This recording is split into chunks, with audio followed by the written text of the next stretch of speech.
Hello friends, আসসালামু আলাইকুম। Welcome back to my channel. আজকের ভিডিওতে আমি আপনাদের সাথে খুবই সহজ রেসিপিতে বাঙালির মজাদার মুচমুচে পেঁয়াজু বানিয়ে দেখাবো। আশা করি ভিডিওটা আপনাদের কাছে অনেক বেশি ভালো লাগবে। তো পেঁয়াজু বানানোর জন্য আমি এখানে একটা পাত্রে 500 গ্রাম পরিমাণ পেঁয়াজ এভাবে মোটা করে কুচি করে নিয়েছি। এর থেকেও যদি ছোট করে কুচি করা হয় তাহলে কিন্তু মাখতে গেলে অনেক বেশি নরম হয়ে যাবে। তো এখন এই পেঁয়াজের সাথে আমি দিয়ে দিলাম কিছু কাঁচামরিচ কুচি আর দিয়ে দিলাম আমি এখানে 2 টেবিল চামচের মতো লবণ। সবগুলো উপকরণ দিয়ে দেওয়ার পরে আমি এভাবে হাত দিয়ে কষলিয়ে পেঁয়াজগুলোকে খুব ভালোভাবে মেখে নিব। আর পেঁয়াজগুলো এভাবে কষলিয়ে মাখতেই দেখবেন পেঁয়াজটা অনেক বেশি নরম হয়ে যাবে। আর এই পেঁয়াজ থেকেও কিন্তু এক্সট্রা একটু পানি বেরিয়ে আসবে। আর এই যে এক্সট্রা পানি বেরোবে এখান থেকেই কিন্তু আমি পেঁয়াজের ডোটা রেডি করে নেব। এখন এই পেঁয়াজের সাথে আমি দিয়ে দিব ৩ টেবিল চামচের মতো বেসন আর দিয়ে দিছি ৩ টেবিল চামচের মতো ময়দা। বেসন আর ময়দাটা সমপরিমাণ দিতে হবে। তাহলেই কিন্তু পেঁয়াজুটা অনেক বেশি মুচমুচে হবে। এখন এর সাথে আমি এড করে দিচ্ছি ১ টেবিল চামচের মতো হলুদ গুঁড়া, দিয়ে দিচ্ছি ১ টেবিল চামচ লাল মরিচের গুঁড়া আর দিয়ে দিচ্ছি কতগুলো ধনিয়া পাতা কুচি। এখন সবগুলো উপকরণ আমি এভাবে নেড়েচেড়ে খুব ভালোভাবে হাতের সাহায্যে একটু মিশিয়ে নিব। আর এভাবে অল্প করে মাখতে আমি কিন্তু পেঁয়াজুর যে ডোটা সেটা বানিয়ে নেব। আমি কিন্তু এখানে এক্সট্রা কোনো পানি ইউজ করতেছি না। পেঁয়াজ থেকে যে পানি বেরিয়েছিল সেই এক্সট্রা পানি দিয়েই কিন্তু আমি ডোটা রেডি করে নেব। এভাবে অল্প করে মাখতেই দেখবেন এরকম একটা স্টিকি ভাব চলে আসবে। এর ভিতরে যদি এক্সট্রা পানি দেন তাহলে কিন্তু অনেক বেশি নরম হয়ে যাবে। তো দেখুন আমাদের পেঁয়াজের ডোটা কিন্তু এখন রেডি হয়ে গেছে।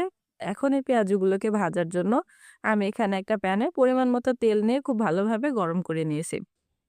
তেলটা খুব ভালোভাবে গরম হয়ে গেলে আমরা বেসনের যে মিক্সচারটা বানিয়ে রাখছিলাম সেটা থেকে অল্প দিয়ে এরকম করে পেঁয়াজু আকারে আমরা তেলের ভেতর দিয়ে ভেজে নেব। আর পেঁয়াজগুলো কিন্তু ভাজতে হবে একদম মিডিয়াম আঁচে, কারণ অনেক বেশি জোরে দিয়ে যদি আপনারা পেঁয়াজগুলো ভাজেন তাহলে কিন্তু নিচ থেকে হয়ে আসবে কিন্তু ভিতরে কাঁচা থেকে যাবে। তো এর জন্য আমি মিডিয়াম আঁচে ভাজতেছি। তো এক সাইড হয়ে গেলে আমি একটা চামচের সাহায্যে এভাবে উল্টিয়ে অপর পাশও সমান করে দিচ্ছি।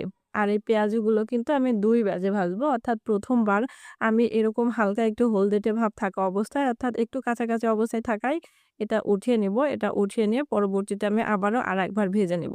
এতে করে কিন্তু পেঁয়াজগুলো অনেক বেশি ক্রিসপি হয় আর কালারফুলও হয়। তো দেখুন আমার এক সাইড কিন্তু হয়ে এসেছে। এখন আমি এটা চামচ দিয়ে উল্টিয়ে দিচ্ছি। তারপর এটাকে আবারও ১ মিনিটের মতো আমি ভেজে নিয়ে এটাকে আমি এখন তেল থেকে উঠিয়ে নেব।